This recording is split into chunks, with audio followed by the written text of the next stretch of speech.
بسم اللہ الرحمن الرحیم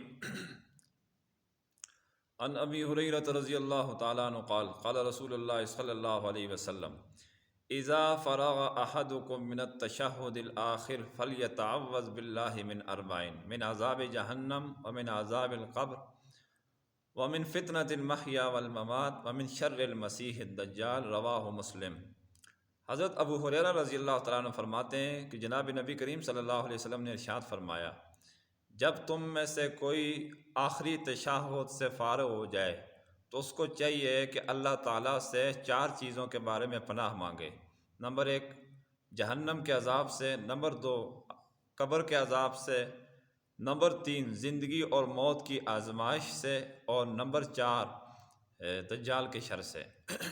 اس سے اگلی والی حدیث ہے، ابن عباس رضی اللہ تعالیٰ عنہ راوی ہے، وہ فرماتے ہیں کہ نبی کریم صلی اللہ علیہ وسلم ہمیں یہ دعا اس طرح سکھاتے تھے جیسے ہمیں قرآن مجید کی کوئی صورت سکھا رہے ہوں۔ تو یقول قولو، آپ صلی اللہ علیہ وسلم فرماتے تھے یہاں تشہد کے آخر میں یہاں یہ دعا پڑھا کرو، اللہم انی اعوذ بک من عذاب جہنم واعوذ بک من عذاب القبر واعوذ بک من شر المسیح الدجال واعوذ بک من فتنة المحیا والممات۔ کہ ابن عباس رضی اللہ تعالیٰ عنہ فرماتے ہیں کہ نبی کریم صلی اللہ علیہ وسلم فرمایا کرتے تھے کہ تم یوں دعا مانگا کرو، اے اللہ میں عذاب جہنم کے عذاب سے، قبر کے عذاب سے، اور دجال کے شر سے، اور زندگی اور موت کی آزمائش سے پناہ مانگتا ہوں۔ تو یہ ہمیں بھی تشہد کے آخر میں یہ مسنون عمل ہے، آپ صلی اللہ علیہ وسلم نے تاکید سے فرمایا ہے، آپ صلی اللہ علیہ وسلم نے خود عمل کر کے بتایا ہے، یہ ہمیں اس زمانے میں خاص طور پر کرنے چاہیے۔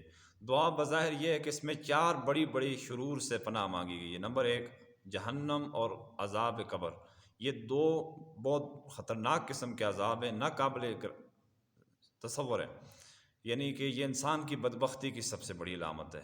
اس کے بعد زندگی اور موت کی آزمائش ہے، اس کے بعد یعنی ہر قسم کی گمراہی، ہر قسم کی بدعت، ہر قسم کی مصیبت اور بدبختی، اس سے پناہ مانگی گئی ہے۔ زندگی اور موت کی آزمائش یہی ہے۔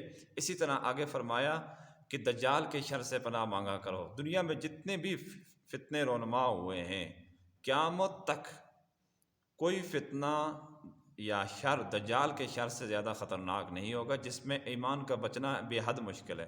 لہٰذا ان دعاؤں کو اپنا معمول بنانا چاہیے، اور تشہد کے آخر میں یہ دعائیں یاد رکھ کے عربی ہی زبان میں پڑھنی ضروری ہے، ورنہ اگر اردو میں پڑھی تو پھر نماز کے فاسد ہونے کا چانس ہوتا ہے، اس لیے تو اردو میں نہیں پڑھ سکتے، یہی الفاظ دہرانے وہاں پر جو عربی کے الفاظ ہیں۔